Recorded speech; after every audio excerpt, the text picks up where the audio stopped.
ನಮಸ್ಕಾರ ಸ್ನೇಹಿತರೆ, ಇವತ್ತು ನನ್ನ ಮಗಳ 3ನೇ ವರ್ಷದ ಹುಟ್ಟುಹಬ್ಬ.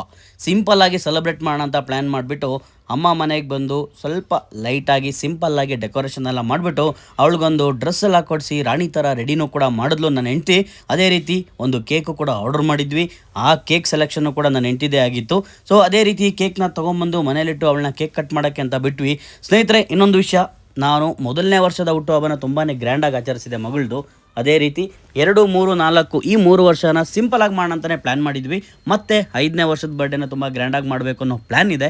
ಸೊ ಅದರಿಂದ ಅದೇ ರೀತಿ ಕೇಕೆಲ್ಲ ಕಟ್ ಮಾಡಿ ಎಲ್ರಿಗೂ ತಿನ್ಸಿದ್ಲು. ಎಲ್ಲರೂ ಹ್ಯಾಪಿಯಾಗಿ ಕೇಕೆಲ್ಲ ತಿಂದು ಎಂಜಾಯ್ ಕೂಡ ಮಾಡಿದ್ವಿ. ಅವಳು ಕೂಡ ತುಂಬಾ ಎಂಜಾಯ್ ಮಾಡಿದ್ಲು, ತುಂಬಾ ಖುಷಿ ಆದಳು ಕೂಡ. ಅದೇ ರೀತಿ ಇವತ್ತು ನನ್ನ ಮಗಳ ಬರ್ಡೇಗೆ ಅಭಿ ಊರಿಂದ ಬಂದಿದ್ದ. ಅದೇ ರೀತಿ ನಮ್ಮ ಫ್ಯಾಮಿಲಿಯವ್ರು ಎಲ್ಲರೂ ಇದ್ದರು. ಜೊತೆಗೆ ಅದುಲ್ ಮತ್ತು ವಿದ್ಯಾ ಕೂಡ ಬಂದಿದ್ದರು. ಅವರೆಲ್ಲ ಬಂದು ತುಂಬಾ ಖುಷಿ ಆಯಿತು. ಅದೇ ರೀತಿ ಬರ್ಡೇ ಸೆಲೆಬ್ರೇಷನ್ ಎಲ್ಲ ಮುಗಿಸ್ಕೊಂಡು ಇನ್ನು ಕೇಕೆಲ್ಲ ತಿನ್ಕೊಂಡು ಟೈಮ್ ಪಾಸ್ ಮಾಡ್ಕೊಂಡು ಕೂತಿದ್ವಿ. ಅಷ್ಟರಲ್ಲಿ ಅಮ್ಮ ಹೇಳಿದ್ರು ಅಡುಗೆ ಮಾಡ್ತೀನಿ, ಊಟ ಮಾಡ್ಕೊಂಡು ಹೋಗ್ಬೋದು ಅಂತ. ಸೊ ಊಟಕ್ಕೋಸ್ಕರ ವೆಯ್ಟ್ ಮಾಡಿದ್ವಿ, ಯಾಕೆಂದರೆ ನಮ್ಮಮ್ಮ ಬಿರಿಯಾನಿ ಸಖತ್ತಾಗಿ ಮಾಡ್ತಾರೆ.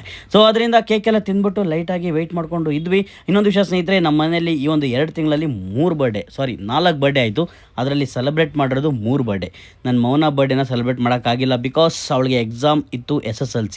ಆ ಒಂದು ಕಾರಣಕ್ಕಾಗಿ ಅವಳ ಬರ್ಡೇ ಒಂದೇ ನಾನು ಸೆಲೆಬ್ರೇಟ್ ಮಾಡೋಕ್ಕಾಗಿಲ್ಲ ಅಷ್ಟೇ.